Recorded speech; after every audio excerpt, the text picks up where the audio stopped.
السلام علیکم ورحمۃ اللہ وبرکاتہ۔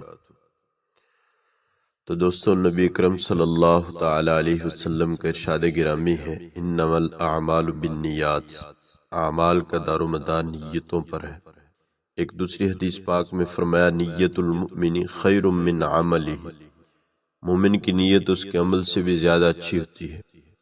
طالب علم کو یہ بات سمجھنے میں ذرا مشکل پیش آتی ہے، مگر حقیقت یہی ہے کہ نیت عمل سے زیادہ بہتر ہوتی ہے۔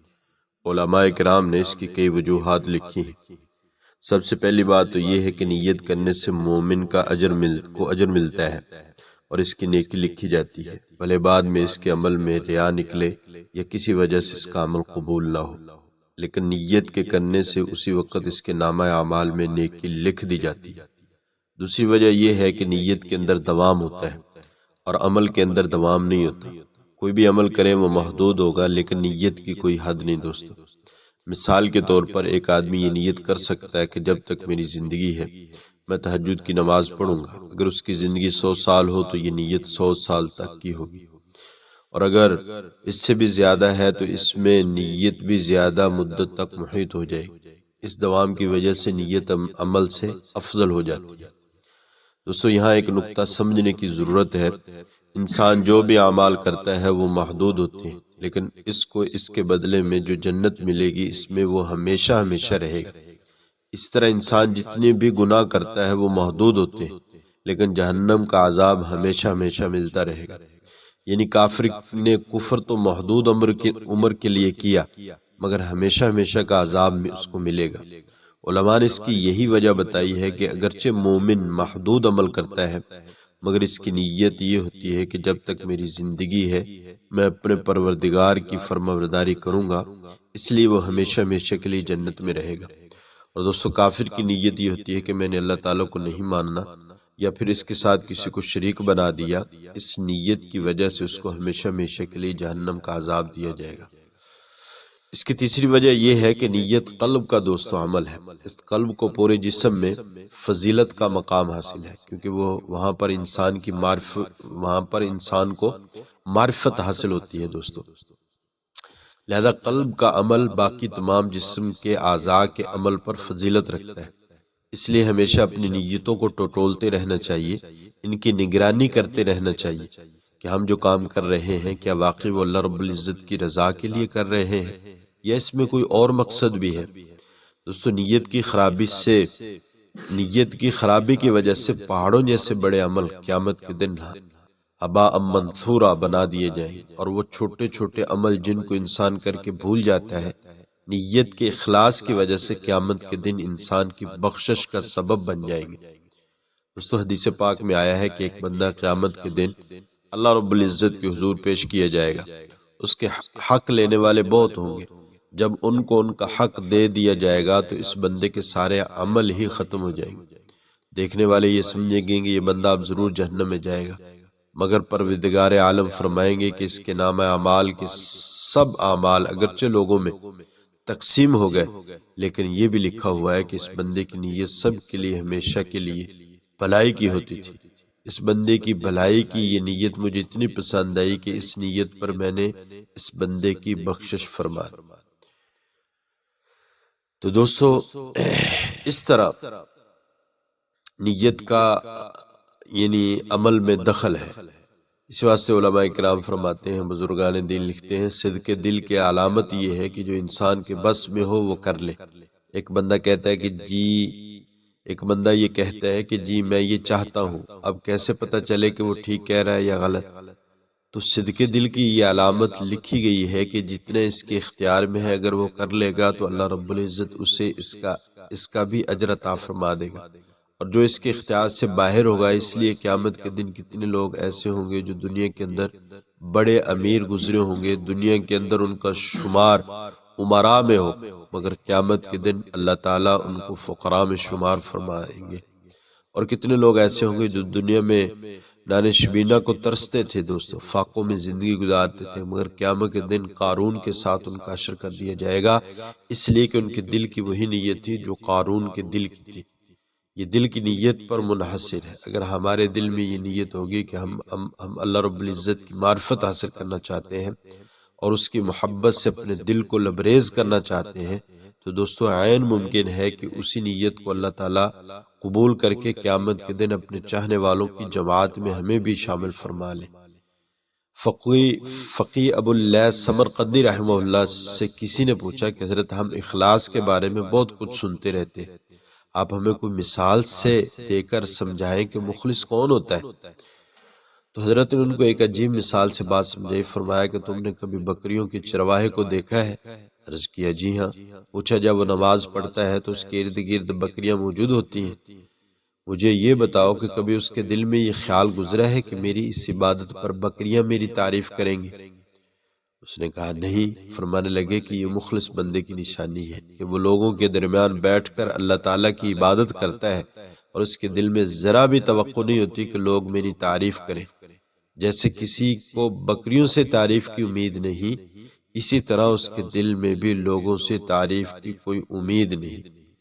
دوستو جس کا عمل ہو بے غرض اس کی جزا کچھ اور ہے۔ ہیرا اور موتی دیکھنے میں کتنا چھوٹا ہوتا ہے مگر قیمت کے اعتبار سے کتنا زیادہ ہوتا ہے۔ جس عمل میں بھی اخلاص ہوگا وہ ہیرے اور موتی کی طرح ہوتا ہے۔ حضرت مجدد الفسانی رحمہ اللہ نے یہ واقعہ لکھا ہے کہ ایک مرتبہ بیٹھا کچھ لکھ رہا تھا، مکتوبات یا وعظ و نصیحت کی باتیں، قرآن حدیث کی باتیں، قلم ٹھیک نہیں چل رہا تھا۔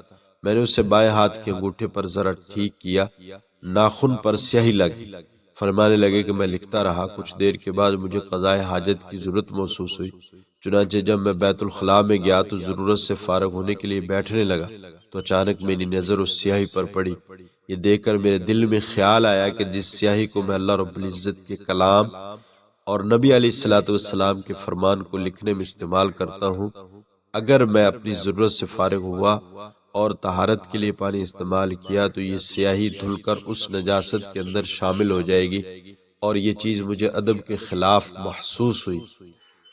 چنانچہ میں نے اپنے تقاضا کو دبایا اور بیت الخلاء سے باہر آ گیا۔ پھر ایک پاک جگہ پر میں نے اس سیاہی کو دھو لیا۔ جیسے ہی میں نے پاک جگہ پر سیاہی کو دھویا اسی وقت مجھے الہام ہوا، احمد سرہندی، تیرے اس عمل کی وجہ سے ہم نے جہنم کی آگ کو تیرے اوپر حرام کر دیا۔ اب دیکھنے میں یہ عمل دوستو کتنا چھوٹا ہے مگر چونکہ اخلاص تھا اس لیے مغفرت کا سبب بن گیا۔ تین چیزیں اللہ رب العزت کے لیے دوستو خاص ہے۔ پہلی چیز رجوع، کوشش کی جائے کہ رجوع ہمیشہ اللہ کی طرف رہے، اس کو کہتے ہیں انابت اللہ، رجوع اللہ، منیبین الیہ ثم اناب۔ دوسری چیز دوستو احتیاج، کہ ضرورت کے وقت انسان ہمیشہ اپنے رب کی طرف متوجہ ہو، خواہ کوئی بھی ضرورت ہو، حتیٰ کہ جوتے کا تسمہ بھی ٹوٹ جائے تو اپنے پروردگار سے مانگے۔ تیسری چیز دوستو اعتماد، بھروسہ ہمیشہ اللہ رب العزت کی ذات پر رکھے، کوئی بھی کام کیا جائے اس کے بارے میں اللہ تعالیٰ پر ہی بھروسہ رکھا جائے۔ جس بندے کی یہ تین عمل ٹھیک ہو گئے اس کی زندگی شریعت و سنت کے مطابق بن جاتی ہے۔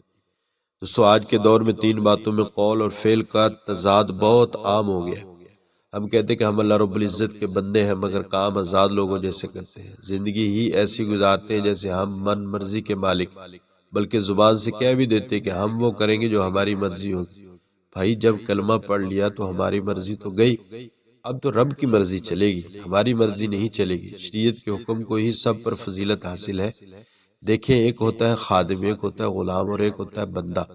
خادم آزاد ہوتا ہے مگر کچھ وقت کے لیے اس کی خدمت پر معمور ہوتا ہے، غلام اس سے ذرا کم درجے کا ہوتا ہے، وہ خریدا ہوا ہوتا ہے، اور جس کو بندہ کہتے ہیں وہ غلام سے بھی کم درجے کا ہوتا ہے۔ ہم اللہ تعالیٰ کے بندے ہیں، اس کی ملک ہیں، وہ ہمارا مالک ہے، تو اللہ تعالیٰ کو بندوں پر اختیار بہت زیادہ ہے بنسبت اس کے جو ایک بندے کو غلام پر ہوتا ہے۔ غلام سے کیا توقع کی جاتی ہے کہ وہ اپنے آقا کی ہر بات مانے گا؟ کیا ہم بھی اپنے پروردگار حقیقی کی بات اس طرح مانتے ہیں؟ ہم زبان سے تو کہتے ہیں کہ ہم اللہ کے بندے ہیں لیکن کام آزاد لوگوں والے کرتے ہیں۔ ہمیں اپنی کوتاہی نظر ہی نہیں آتی، باقی سب لوگوں کے اندر عیب نظر آتی ہے۔ اس لیے کسی عارف نے کہا دوستو اے دوست تم لوگوں کے عیب اس طرح نہ دیکھو کہ جیسے تم لوگوں کے آقا ہو، بلکہ اس طرح سے دیکھو کہ جیسے تم بھی کسی کے غلام ہو۔ ہم یہ کہتے ہیں کہ اللہ رب العزت ہمارا رازق، رزق دینے والا ہے، لیکن دلوں کو اطمینان اس وقت تک نہیں آتا جب تک کہ سب کچھ اپنے پاس حاصل نہیں کر لیتے۔ زبان سے تو کہتے کہ اللہ کے وعدے سچے ہیں، مگر رزق کے معاملے میں جب تک آنکھ سے نظر نہیں آ جاتا کہ ہاں سب کچھ آ گیا، جیب میں موجود ہے، اس وقت تک یقین نہیں آتا۔ اس لیے جو بندہ آج دینداری کی زندگی گزارتا ہے اور وہ طالب علم بننا چاہتا ہے تو گھر والوں کا اس سے سب سے پہلا سوال یہ ہوتا ہے کہ پھر کھاؤ گے کہاں سے؟ ان کی بات سمجھ نہیں آتی کہ اللہ تعالیٰ رزق کیسے پہنچائے۔ ایک صاحب بیرون ملک میں ملے، وہ کہتے ہیں کہ میں تقلید کو نہیں مانتا، فلاں نہیں مانتا، فلاں نہیں مانتا۔ کچھ باتیں کہنے کے بعد مجھے کہنے لگا آپ لوگوں کو اللہ کے سوا اور کوئی کام نہیں۔ میں نے اس کے سامنے ہاتھ جوڑ کر کہا اللہ کے بندے، اللہ کے واسطے قیامت کے دن یہی گواہی دے دینا کہ ان لوگوں کو دنیا میں اللہ اللہ کے سوا کوئی کام نہیں تھا۔ ہم زبان سے تو کہتے ہیں کہ اللہ رب العزت ہمارے رازق ہے، مگر ہمیں اس وقت تک یقین نہیں آتا جب تک ہماری جیب میں کچھ آ نہیں جاتا۔ اللہ رب العزت کی ملاقات کے لیے تیاری کی ضرورت ہے، اس بات کو تو ہم سب مانتے ہیں، مگر زندگی ایسی گزارتے ہیں جیسے ہمیں مرنا ہی نہیں۔ دوست، ہر بندہ کہے گا کہ جی موت آنی ہے، لیکن اگر پوچھا جائے کہ اس کی تیاری کس نے کرنی ہے تو ہم میں سے کوئی بھی ہاتھ کھڑا نہیں کر سکے گا۔ ہمیں موت کی تیاری جس طرح کرنی چاہیے ہم نہیں کر پا رہے۔ دنیا کے معاملات میں الجھے ہوئے ہیں، حالانکہ دنیا انسان کے جسم کو بوڑھا کر دیتی اور اس کی آرزوؤں کو جوان بنا دیتی۔ جی ہاں، عمر گزرنے کے ساتھ ساتھ اس کی آرزویں بھی جوان ہوتی چلی جاتی۔ اب ہم اپنے کاموں کو سمیٹتے نہیں ہیں۔ یہ تو ایسے ہی ہوا جیسے بارات والے گھر پہنچ گئے تھے اور لڑکی والے لڑکی کو کان چھدوانے کہیں گئے ہوئے تھے۔ اس طرح جب انسان کی روانگی کا وقت آئے گا تو اسے کھڑے پیر سب کچھ چھوڑ کر جانا پڑے گا۔ ایک اور مثال پر ذرا غور کیجیے، اگر کسی دن آپ اپنے کاموں میں بیٹھے ہوئے ہوں اور کوئی آ کر کہے بھائی اٹھ کر چلو فلاں کام کے لیے فلاں شہر جانا ہے، تو آپ کو کتنی مصیبت نظر آئے گی۔ آپ کہیں گے بھائی میں نے یہ کام بھی کرنا ہے، یہ کہنا ہے، وہ بتانا ہے۔ ہمیں اپنے ارد گرد سینکڑوں ایسے کام نظر آئیں گے، ہم کہیں گے میرا تو فلاں کام میرے بغیر چل ہی نہیں سکتا، میرا موجود ہونا ضروری ہے۔ اس پر موت کو قیاس کریں گے، جب ملک الموت آئیں گے تو وہ اچانک لے کر چلے جائیں گے، پھر ہمارے پیچھے کاموں کا کیا بنے گا؟ اس موت کی تیاری ہمیں اسی زندگی میں کرنی ہے، اس کے لیے ہمیں کوئی علیحدہ وقت دوستوں نہیں ملے گا۔ تو اللہ تعالیٰ سے دعا ہے کہ اللہ تعالیٰ ہمیں اخلاص کے ساتھ عمل کرنے کی توفیق عطا فرمائے، اخلاص والی زندگی گزارنے کی توفیق عطا فرمائے۔